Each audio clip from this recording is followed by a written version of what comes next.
26 മനുഷ്യ ജീവനുകളെ ഭീകരവാദികൾ കൊന്നൊടുക്കിയ ഈ വർത്തമാനകാല സാഹചര്യത്തിൽ വിദ്യാഭ്യാസത്തിന് പ്രസക്തിയുണ്ട്. അത് ചെയ്തത് ഒരാളും ഒരു മുസ്ലിമുമല്ല, ഇസ്ലാമിന്റെ അഡ്രസ്സിലല്ല. പക്ഷേ വർത്തമാനകാല സാഹചര്യം എപ്പോഴും ഇസ്ലാമിക സമൂഹത്തിന്റെ മുകളിലേക്ക് ഇസ്ലാമിക മുസ്ലിം സമുദായത്തിന്റെ പ്രശ്നങ്ങളാക്കി അവതരിപ്പിക്കാനുള്ള ഗൂഢമായ നീക്കങ്ങൾ നടന്നുകൊണ്ടിരിക്കുമ്പോ കടന്നുവരുന്ന ബീഹാറിന്റെ തെരഞ്ഞെടുപ്പുമായി ബന്ധപ്പെട്ട് കൃത്യമായ അജണ്ടകൾ നടപ്പിലാക്കിക്കൊണ്ടിരിക്കുന്നതിന്റെ ഭാഗമായിട്ട് അവിടെയുള്ള ആ പഹൽഗാമയിലെ ചെക്ക് പോസ്റ്റ് പോലും കൃത്യമായി തുറന്നു കൊടുത്തിട്ട് അവിടെയുള്ള കാവൽ സുരക്ഷാ ഭടന്മാരെ പോലും പിന്മാറ്റിയിട്ട് രഹസ്യമാക്കിയിട്ട് കേന്ദ്ര സർക്കാരിന്റെ ഏജൻസികളോ അല്ലെങ്കിൽ കേന്ദ്ര സർക്കാരോ ഏതൊരു സ്ഫോടനത്തിന്റെ പിന്നാമ്പുറങ്ങളിൽ പരിശോധിച്ചാലും ഇതുവരെയും കൃത്യമായി ഒരു ഇസ്ലാമിന്റെ അഡ്രസ്സിൽ ഒരു മനുഷ്യൻ അങ്ങനത്തെയുള്ള പ്രവർത്തനം ചെയ്തിട്ടില്ല. പക്ഷേ ഇതും അതുപോലെ തന്നെയാണ്. നമുക്ക് കാത്തിരുന്ന് കാണാം. അന്വേഷണങ്ങൾ കൃത്യമായി നടക്കട്ടെ.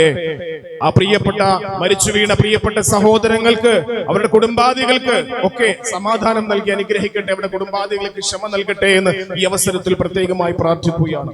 വിശുദ്ധ ഖുർആൻ പഠിക്കുന്ന ഒരു മനുഷ്യനെ സംബന്ധിച്ചിടത്തോളം അങ്ങനെ ചെയ്യാൻ കഴിയില്ല. ദേശദ്രോഹികളും രാജ്യദ്രോഹികളുമായി പ്രവർത്തിക്കുന്നവർക്ക് മാത്രമേ അത്തരത്തിലൊരു സ്ഫോടനം നടത്താൻ കഴിയുള്ളൂ.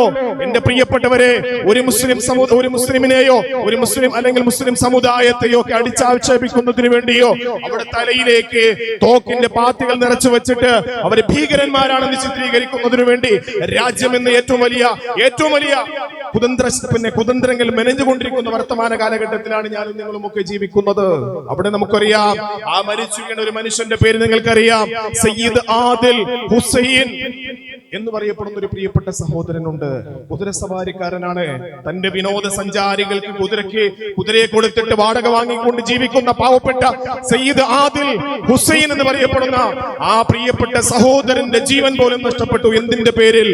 വിനോദസഞ്ചാരികളായ ആ പ്രിയപ്പെട്ട സഹോദരങ്ങളുടെ ജീവൻ രക്ഷിക്കുന്നതിനു വേണ്ടി തന്റെ ആ ഭീകരവാദികളുടെ മുന്നിലേക്ക് തോക്ക് പിടിച്ച് പറിക്കുന്നതിനിടയിൽ വെടിയേറ്റിട്ട് ആ ഭീകരവാദികളുടെ വെടിയേറ്റിട്ട് മരിച്ചു വീണ സയ്യിദ് ആദിൽ ആ ഹുസൈൻ എന്ന് പറയപ്പെടുന്ന പ്രിയപ്പെട്ട സഹോദരൻ, അവനാണ് ഇസ്ലാമിന്റെ ഏറ്റവും വലിയ സന്ദേശം നൽകിയിട്ടുള്ളത്. കാരണം എന്തേ? മറ്റു മതങ്ങളിൽപ്പെട്ടവര് പോലും അവര് ഭീകരവാദികളുടെ മുന്നിലായപ്പോ തന്റെ പ്രാണൻ പോലും മാറ്റിവെച്ചിട്ട് ആ പ്രിയപ്പെട്ട സഹോദരങ്ങളുടെ ജീവന് വേണ്ടി കൃത്യമായി പോരാടി വെടിയേറ്റു മരിച്ച ആ ധീര യോദ്ധാവുണ്ടല്ലോ പ്രിയപ്പെട്ടവരെ. ഒരു കുതിരസവാരിക്കാരനാണെങ്കിലും നമ്മുടെ ഭാഷയിൽ ധീര യോദ്ധാവാണ്. മറ്റുള്ളവരുടെ രക്ഷയ്ക്ക് വേണ്ടി പ്രാണന് വേണ്ടി പണിപ്പെട്ടവരാണ്. അള്ളാഹു മഗ്ഫിറത്ത് നൽകി അനുഗ്രഹിക്കുമാറാകട്ടെ. ഷഹീദിന്റെ പ്രതിഫലം അള്ളാഹു തആല നൽകി അനുഗ്രഹിക്കുമാറാകട്ടെ. അങ്ങനെ കാശ്മീരിന്റെ ഏറ്റവും സുന്ദരമായ മനോഹരമായ പ്രദേശം, പൈൻമരങ്ങൾ കൊണ്ട് നിറയ്ക്കപ്പെട്ട ഏറ്റവും ശാന്തസുന്ദരമായ മനോഹരമായ നാടിനെ ഭീകരവാദികളുടെ താവളമാക്കി മാറ്റാൻ വേണ്ടി ശ്രമിക്കുന്നവർ ആരായാലും അത് ഏറ്റവും വലിയ അപകടകരമായ അവസ്ഥയിലേക്കാണെന്ന് മാത്രമല്ല, അതൊരു സമുദായത്തിന്റെ തലയിലേക്ക് കൊണ്ടുവച്ചിട്ട് അവരെ ഭീകരവാദികളും തീവ്രവാദികളുമായി മാറ്റി ചിത്രീകരിക്കുന്നവർ അതിനേക്കാൾ അപകടകാരികളാണെന്നുള്ള തിരിച്ചറിവ് പ്രിയപ്പെട്ടവരെ എനിക്കും നിങ്ങൾക്കും ആദ്യം ഉണ്ടാകട്ടെ. അള്ളാഹു എല്ലാവർക്കും നല്ലത് ചിന്തിക്കാനുള്ള ചിന്തയും അള്ളാഹു തആല നമുക്ക് നൽകി അനുഗ്രഹിക്കുമാറാകട്ടെ. കാശ്മീരിലെ പ്രിയപ്പെട്ട സഹോദരങ്ങൾ നല്ലവരാണ്. അവരെ കുറിച്ച് ഒരു മോശമായ ഒരു വർത്തമാനം പോലും അവിടെയുള്ള നമുക്കറിയാം വിനോദസഞ്ചാരികളിൽപ്പെട്ട കുടുംബാംഗങ്ങൾ മരിച്ചു വീണ ഓരോ പല്ലവി എന്ന് പറയപ്പെടുന്ന ഒരു സഹോദരിയുടെ വാർത്തകളും ന്യൂസുകളും ഒക്കെ നിങ്ങൾ കണ്ടു. അതുപോലെ ആതിര എന്ന് പറയപ്പെടുന്ന ഒരു സഹോദരി, ആ സഹോദരിയുടെ വർത്തമാനം നിങ്ങൾ കേട്ട് കാണും. തന്റെ ഏറ്റവും ഭീകരന്മാരുടെ മുന്നിലേക്ക് അകപ്പെട്ടിട്ട് പോലും നമ്മെ ഒരു സ്വന്തം സഹോദരനെ പോലെ കേവലം ഒരു ജീവൻ രക്ഷിക്കാൻ വേണ്ടി മാത്രമല്ല, സ്വന്തം സഹോദരന്റെ ഒരു സ്ഥാനം നൽകിയിട്ട് ആ മോർച്ചറിയുടെ മുന്നിലും ഹോസ്പിറ്റലിന്റെ മുന്നിലേക്കും സുരക്ഷയോടുകൂടി ഞങ്ങളെ കൊണ്ടുപോയിട്ട് നമുക്ക് എല്ലാവിധമായ സുരക്ഷയും നൽകിയ 2 സഹോദരങ്ങളുണ്ട് എന്നാണ് അവരെ കാശ്മീരി സഹോദരന്മാരെ സംബന്ധിച്ച് പത്രത്തിലൂടെയൊക്കെ ലോകത്തോട് വിളിച്ചു പറഞ്ഞത്. മറുഭാഗത്ത് ഒരു സമുദായത്തെ കൃത്യമായിട്ട് ബോംബിന്റെയും തോക്കിന്റെയും ഭീകരവാദത്തിന്റെയും ഒക്കെ മുൾമുനയിൽ നിർത്താൻ വേണ്ടി ശ്രമിച്ചുകൊണ്ടിരിക്കുമ്പോൾ നമ്മുടെ മദ്രസകൾ പഠിപ്പിക്കുന്ന പരിശുദ്ധമായ ഒരു സംസ്കാരമുണ്ട്. തന്റെ സഹോദരന്റെ പ്രയാസങ്ങളിൽ കൃത്യമായി തന്റെ സഹോദരനെ രക്ഷിക്കാനും അവനെ സാന്ത്വനപ്പെടുത്താനും സമാധാനപ്പെടുത്തുവാനും ആണ് നമ്മുടെ മദ്രസകൾ പഠിപ്പിക്കുന്നത്. മഹാനായ ടിപ്പു സുൽത്താൻ റഹ്മത്തുള്ളാഹി അലൈഹി നിങ്ങൾക്കറിയാം അല്ലേ? ഒരു മുസ്ലിം സഹോദരനോ മുസ്ലിം ഐഡന്റിറ്റിയിലോ ഒരു മനുഷ്യ മനുഷ്യനും അത്തരത്തിൽ ഭീകരവാദം ചെയ്യേണ്ട കാര്യമില്ല. ഇസ്ലാം അങ്ങനെ പഠിപ്പിക്കുന്നില്ല. അത് മതത്തിന് യോജിച്ചതുമല്ല.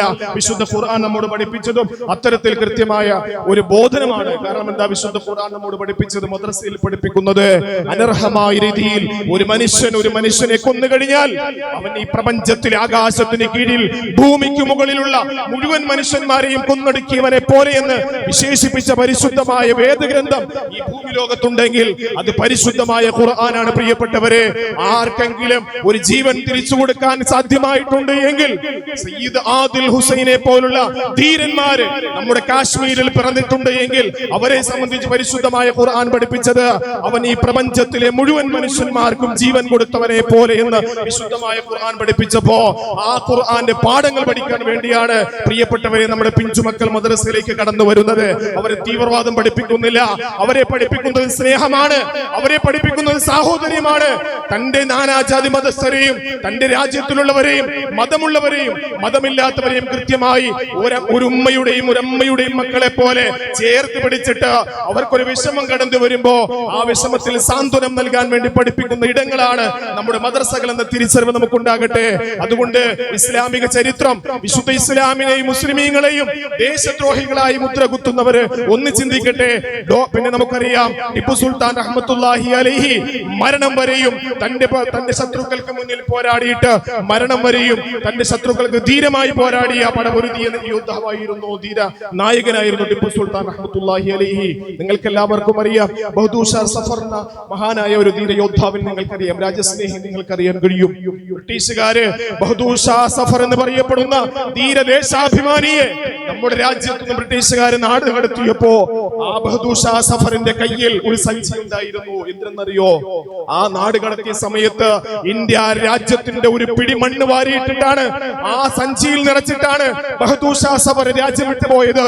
എന്നിട്ട് തന്റെ അനുയായികളോട് പറഞ്ഞെന്നറിയോ, ഞാൻ മരിച്ചു വീഴുമ്പോ എന്നെ അടക്കുന്ന ഖബർസ്ഥാനിലേക്ക് ഈ മണ്ണ് കൊണ്ടുപോയിട്ട് എന്റെ കവിൾത്തടത്തിലേക്ക് ഇന്ത്യ രാജ്യത്തിന്റെ മണ്ണ് ചേർത്ത് വെക്കാൻ വേണ്ടി പഠിപ്പിച്ച ഒരു പാരമ്പര്യത്തിന്റെ തലമുറക്കാരാണ് പ്രിയപ്പെട്ടവരെ കാശ്മീരിൽ അടക്കമുള്ള പ്രിയപ്പെട്ട മുസ്ലിമീങ്ങൾ എന്ന് പറയുന്നത്. അതുകൊണ്ട് ഒരിക്കലും ദേശദ്രോഹികളോ ദേശസ്നേഹ വിരുദ്ധ പ്രവർത്തനങ്ങൾ ചെയ്യുന്നവരല്ല മുസ്ലിമീങ്ങൾ എന്ന തിരിച്ചറിവ് ഒന്നുകൂടി ഉറപ്പിക്കാൻ വേണ്ടി ഞാൻ നിങ്ങളോട് പറയുകയാണ്.